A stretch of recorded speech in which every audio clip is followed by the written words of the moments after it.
Western Bulldogs brought in Adam Cooney for his first game after a knee injury, while Brian Lake planned for a better season after a leg injury and form loss restricted the 2010 All-Australian to just 5 premiership games last season. Carlton started without Chris Judd, Jared Waite, Andrew Walker and Michael Jamieson, while Brett Thornton came in for Robbie Warnock, who was rested. The Bulldogs found space in the midfield and Luke Dalhouse was off his leash. Really puts the skates on. He's the man. Bowers right with him. Bounce kindly. Has the shot towards goal. That is brilliant. Tom Williams injured his shoulder and went off for the game. Cooney kicked truly to give the Bulldogs their second before Eddie Betts put Carlton in front with 2 goals in 3 minutes. He had 3 to beat there, Eddie Betts. Amazing. Dalhouse went on a slalom run with no poles or rivals to beat to steer through Western Bulldogs' 3rd goal before Carlton's go-to man came up trumps again. Betts pounces. Unstoppable. Game over for Jeremy Laidler after the defender dislocated his kneecap as Will Minson kicked 2 in 2 minutes to have the Bulldogs in front at the first change. Need a victory tonight to be a chance to slide their way through to the big one. And Minson enhances their chances. Sean Hampson was proving a handful in the Bulldogs' defence, while Minson matched Betts' total. Kind bounce, strolls in and nails it. The Bulldogs gained a little break on the Blues when Daniel Giansiracusa smuggled through a mully grubber before Sean Higgins marked his first game of the season with the right aim. Might as well go for goal. Keeps it low, squeezes that in. Chris Garron shook off the shackles and showed his worth. He bounces between 2 dogs, takes them on and kicks a ripper. At half-time, Western Bulldogs 8-3-51, Carlton 7-1-43. Dalhouse curled in the first goal of the second half after reviews for a touched in flight proved inconclusive. It might be difficult to work out whether it was touched off the boot or not. It triggered a melee off the ball when play resumed and Carlton got full dividend from the free kick. Gave it to Simpson, left foot kick, and they get one from the free. Levi Casbolt climbed impressively for Carlton before Sam Rowe took a mark in front of goal, but the blood rule forced him off the field and Betts took his cue. Just a formality. Lake sat out the second half and Minson showed his strength to set up his 4th. Never in doubt. Matthew Cruiser released Fraser Dale, who had all the time and all the space he needed to make a name for himself and put Carlton in front for the first time since the first quarter. Dance his way inside 50 and nails it.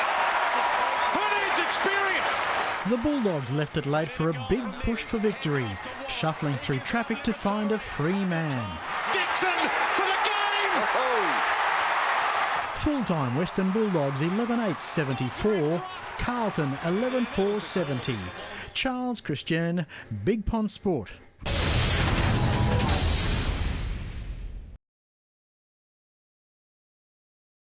I felt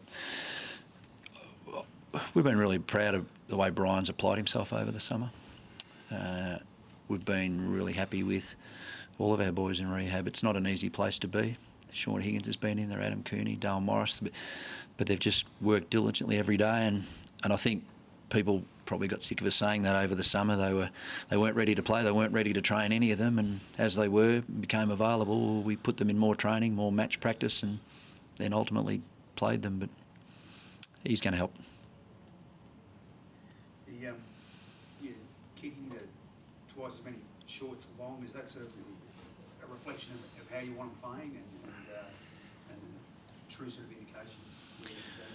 No, I think the game, I think it was a pretty good game to watch. I know the ball did get turned over a bit for this time of the year. I think a fair bit of fatigue set in. I think there are a lot of, and Daniel's a perfect person to ask who's out there, that you can only run so far, so fast for so long, and maybe that's just one way to give yourself a bit of a breather and not give the team the other ball, but it wasn't any specific direction. I think just the way the game evolved, they did it a bit too. It was the first full game with the 2 and 2. Do you think we got a fair idea of how realistic that rule might actually be?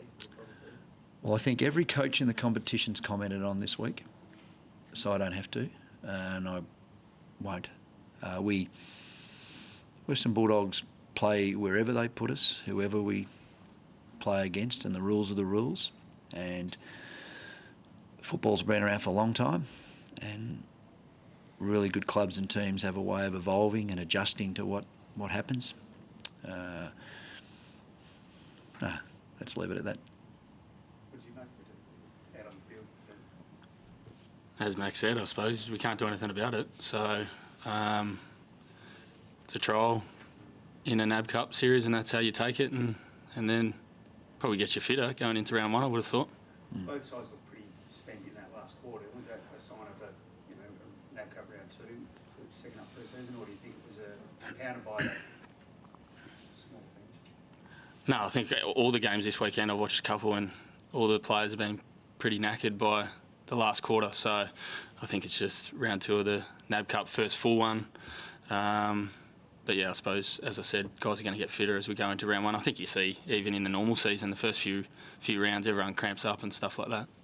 Like with that Barry Lawler game, it's a bit of a readjustment for you guys. Yeah, it is, but it was encouraging to see the young guys. You know, we're working on it with Ace down there and Jonesy, and Big Will did all right tonight. So, you know, it's a work in progress, and there's going to be weeks when it's frustrating, but we're continuing to work with it on the track, and hopefully we improve as the season goes on. Has your own role changed a little bit in that forward structure? It seemed like you were the number 1 target a few times. No, it hasn't changed. It's just the same, playing half forward, and hopefully get a little bit of time in the midfield and try and get a kick and do what Macca wants me to do. Adam Cooney, the other big inclusion, how did you see his game? He had some good game time and showed what he can do, and I think it was good for him. Good. The difficulty with not being out on the track all the time through the summer with everyone else is that it's not second nature to stand here or stand there or set up the way a lot of our younger players have been coached quite strongly to do. But he'll pick that up really quickly. He's looking forward to playing and being out on the field with his mates and being part of our footy club and helping his young teammates. And he's just looking forward to going to the footy each week and helping the team contribute and play some good football. So what do you do going into the end of the NAB now? Do you start rotating blokes? What's the stage where you rest a Griffin or a Boyd or something? We will. Not everyone. We'll take a reasonable team to Ballarat next week to play the Kangaroos. Then probably strengthen up again. We also want to... tonight, you give young people an opportunity. Often they take it, some don't because they're mentally or physically not there at the time, but we'll never be afraid to give young kids some real opportunities next week and big jobs, and it'll show us where they're at, and some may even surprise us. A couple handled really good assignments tonight and showed signs, little snippets of what they'll become as players, and that's the most pleasing thing around our club. We hung on and got a good win and fought our way through it, but a lot of our younger players actually experienced a game that was hard to play in and hard to work your way through. Talk about mentally being there.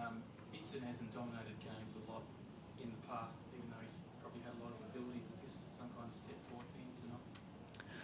I don't know if it's a step forward. This is the first year I've coached Will, but he's very aware of it's a big responsibility to shoulder a lot of that heavy-duty work and allow some younger, less experienced teammates to develop physically and learn more about the game. And there's a lot of people that have become quite successful in our game that have just needed an opportunity and got one and taken it. Now, this is only 2 weeks into what's an incredibly long year. But if Will keeps doing the basics like he did tonight and giving us a contest, well, he'll be very valuable for us.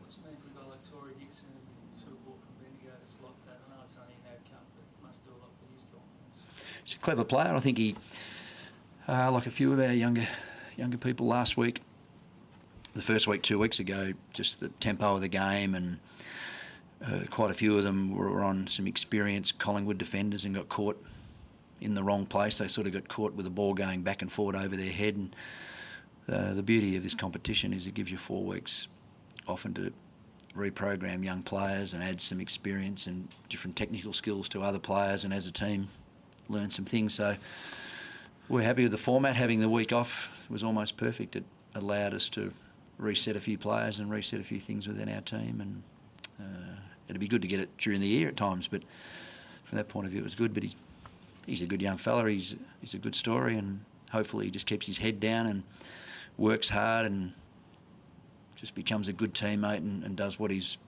experienced teammates like Daniel want him to do.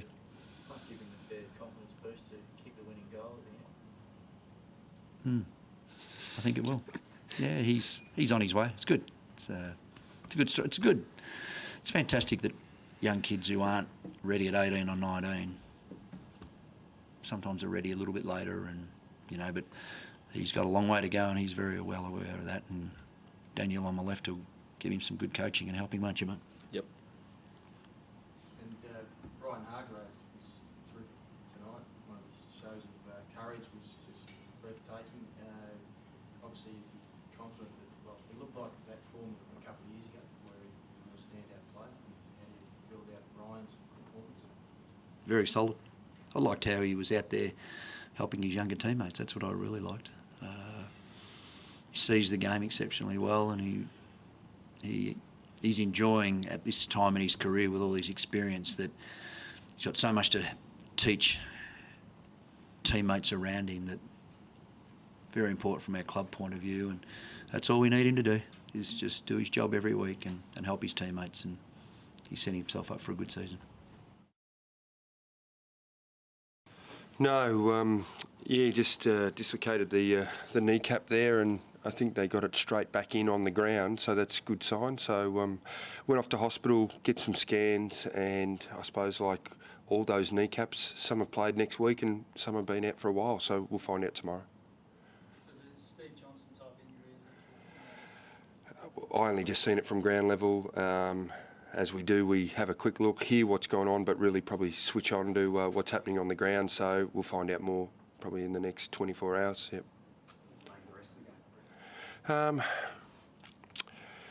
Yeah, I thought we were a bit bolder in our performance in comparison to the last week. We're pretty good around the contest, but I thought our spread probably needs a bit of work. It was great to give some of the kids a opportunity, or players that have been on the edge. So I suppose structurally we tinkered with a couple of things, just played Hampson forward and had the half-time sort of rule that we're going to take him off. Thornton down back just to make sure that he keeps working on his defensive skills, because he's played a lot forward in the last 12 months, just if we need him, and to give some of the kids a go, like Fraser Dale, which I thought was pretty good towards the end of the game.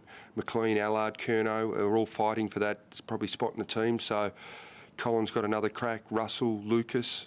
I thought Bauer was pretty good down back at times as well. Yeah, it didn't happen for too long, but Still, is that a suggestion of something you're going to look at, or is it just... I think with the two sub rule, when players are going to play 90+% nearly in the quarters, I think you have to look at everything, don't you? Yeah, considering that most of the players towards the end of the game, and we're at round 2 NAB Cup, didn't look like they had a lot of energy, did they? So I hope they're all going to get through by round 15.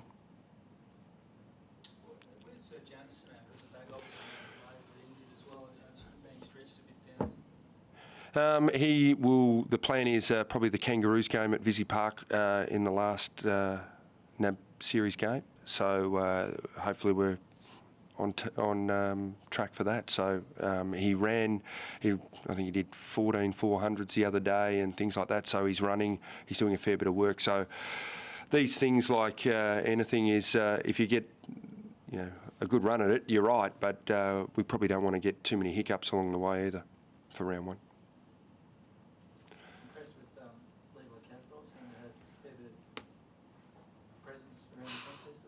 Yeah, he did. We probably spoke after the game, and he probably did some, some of his one-on-one marking was outstanding, and then missed a few opportunities as well. So his good was outstanding, and he just had a few. He could have taken maybe 12, 14 marks for the day, and just missed a couple. But he's a young kid that's been on our rookie list, and to just get another full game out of him at senior levels, fantastic, because you don't get the chance to play him all the time, and this series has been something that's been beneficial for our football club over the last few years.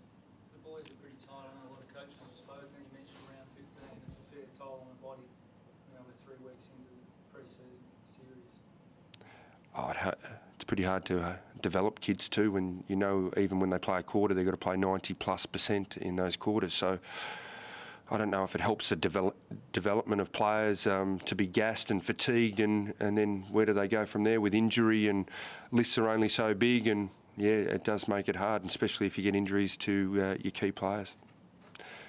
Something I suppose they're experimenting with, and we'll see what the outcome is, I suppose. The fact that the game was pretty close for the whole length, do you think that was a benefit? It may just sort of put the pressure up in the last quarter and stretch it out a bit? No, we didn't sort of change our plans. I suppose Garlett, we took off. That was a plan. Betts, we took off. So we just sort of virtually ran to the plan before the game and asked those players to take up the positions or the responsibility of the bloke that went off, and make sure that we don't fall away. And I thought some of the kids were pretty good there. Rowe, I suppose towards the end of the game, it would have been good to see Rowe in some more one-on-one contests, and at times he had 3 and 4 to beat, which is not to the plan. But yeah, he's got a taste of AFL footy, so he'll play next week, and we'll give him a full game and let him have a crack at it. Was Carlton okay?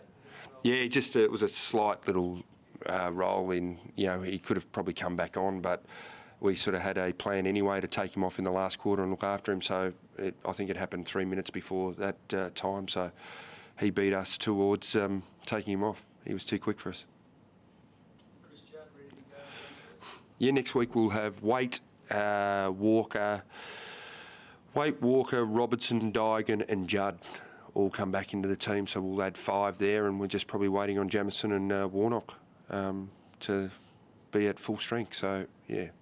But we might give some of the boys a rest in the plan that we had. So we'll see if Simpson, Murphy, Gibbs, those types play next week and give them a rest.